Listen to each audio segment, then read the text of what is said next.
Most fighters suffer through hunger all of fight week, but the sad irony of that is that fight week is the only time in preparation for a fight where you don't need a calorie deficit to lose weight. I've helped hundreds of fighters cut weight safely and put on their best performances to date, and today I'll show you my 7 recipes that I keep coming back to as part of our strategy for clients to lose 5 to 10% of their body weight in fight week without eating plain, depressing, flavorless chicken breast. There are 4 savory and 3 sweet meals, and I'll show you the macros, the ingredients. They're all less than 5 ingredients. They're all super simple to make. So you don't have to waste your limited energy in fight week making recipes that, yeah, maybe they look nice and they've got a bunch of steps and ingredients.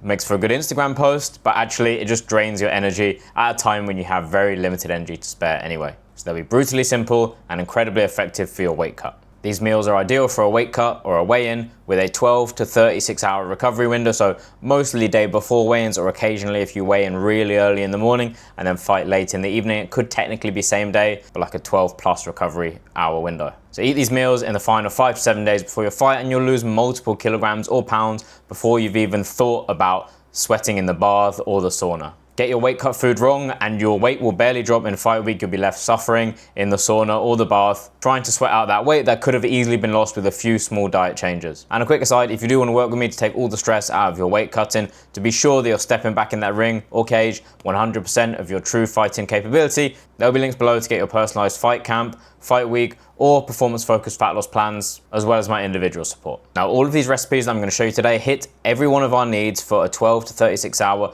recovery window. That means they're low carb, low fiber, low sodium, high protein, and high fat. Those 5 attributes mean that you're going to lose as much water, gut contents, and glycogen, stored carb weight, as possible, while still eating plenty of calories and not absolutely starving. So meal 1, steak and eggs cooked in unsalted butter. Now, despite what you may have seen on social media, it is not a requirement to eat this off a wooden chopping board, but you can if you want. All you need is a steak of any fat level. We're in fight week now, so we're less focused on calories, more focused on carbs, sodium and fiber, specifically reducing them. So you can have a steak of any fat level, whether that is a sirloin or a higher fat steak like a ribeye or T-bone steak, whatever you like. 2 eggs, a tablespoon of unsalted butter, and black pepper to season. Next is air fried quarter chicken. If you can't find a quarter chicken, which is basically a chicken thigh with the drumstick attached, you could just use thighs or drumsticks individually. We'll use 2 of those with some low sodium seasonings, basically any dry herbs and spices that are individual and not like seasoning mixes, because they will tend to contain sodium. So things like paprika, garlic powder, not garlic salt, garlic powder, black pepper, or any other dry herbs and spices that you like. Then you could air fry, bake, or grill them and serve it with lemon juice. Lemon and lime juice is great in fight week because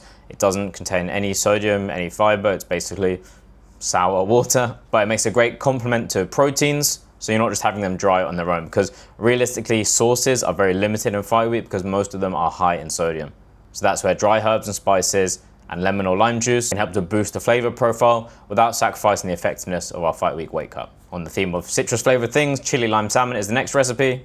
Again, a nice high fat cut of meat. You see, we're not using things like chicken breast and white fish here. We're using high fat steaks, fatty fish like salmon, and fattier cuts of chicken like legs and thighs. This is because when carbs are low, we don't want it to be a huge deficit. We make up those calories that have been lost from carbs with higher fat protein sources. And you could pan fry this, air fry it, grill it, bake it, whatever's convenient for you, and serve it with lime juice to give it a little bit of a zing. And the final savory recipe, although recipe might be a bit too grandiose term for this, is just a plain omelette. So just whisk up 4 eggs, heat some olive oil in a pan, put it in there. Once it starts to set on the bottom, you can fold it over in half, or you could try to flip it, mess it up, and turn it into scrambled eggs, as often is the case. Now let's look at some sweet treats. But quickly before that, if you do want to dial in your performance nutrition, I've got a free quiz for you. You'll answer a few yes or no questions. You'll be scored on your fueling nutrition, recovery nutrition, and body composition nutrition, and be given recommendations to improve them so you can feel better and train and recover faster and lean up like an athlete. So click below to get your totally free performance nutrition blueprint. Next recipe is a peanut butter cup. Now, I don't think I ever saw this anywhere else before I put it out on Instagram. Maybe I'm wrong, but I feel like I invented this, and now you see combat sports nutritionists using it a lot. I've tried a bunch of different recipes using real chocolate with coconut oil, using different types of nut butters, but the simplest and best tasting, best texture recipe that I keep coming back to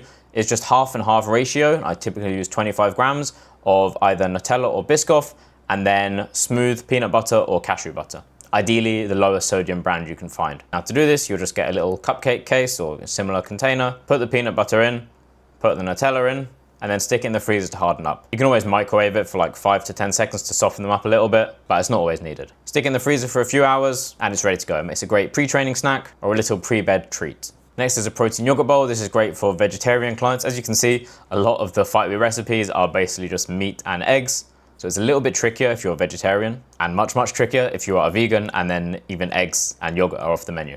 But I have still worked with vegan clients in the past and successfully cut weight, so it can be done. You just need a little bit of creative thinking. Anyway, next one is a protein yogurt bowl. So you're just going to use 200 grams of whole Greek yogurt. Again, we're keeping the fats high so the calories don't drop too low. Mix it with a scoop of whey protein. Add some chocolate chips and some unsalted peanut butter. And just like the peanut butter cup, this is a nice like pre-bed treat or a pre-training energy booster because it is a little bit higher in carbs, so it would be sensibly paced before training where you're actually going to use those carbs. And the final recipe, protein cookie dough balls. Similar to the other ones, these are great before training because like I said, they do have a little bit more higher carbs. As long as the total day stays within your requirements, which will normally be somewhere between 50 to 75 grams, as long as it's at or below that number, then you're all good, and the carbs placed pre-training make the most sense because they're going to benefit your performance at a time when carbs are limited. So you're just going to use a scoop of vanilla whey protein. You could probably use any flavor, but I've made it before with vanilla and it tasted good. 30 grams of unsalted peanut butter, 10 grams of honey, 30 grams of full-fat Greek yogurt, and 10 grams of milk chocolate chips. Just mix it all together in a bowl and store it in the fridge for the best texture. So make sure you save these recipes to make your next weight cut for a day before weigh-in as easy as it can possibly be. And now you know what recipes to eat in Fight Week. What about the actual overall strategy? How many days should you eat these recipes for? When to begin the low carb phase, when to begin the low fiber and low sodium phase, because a hint, they don't start at the same time. And what about how much to drink? Well, once you know that, you'll be cutting weight much easier than your opponent. And in a fight, you want to take every advantage you can possibly get, and that begins with the weight cut. So watch this video next to ensure you're cutting weight optimally and you don't have to blame your weight cut for a bad performance.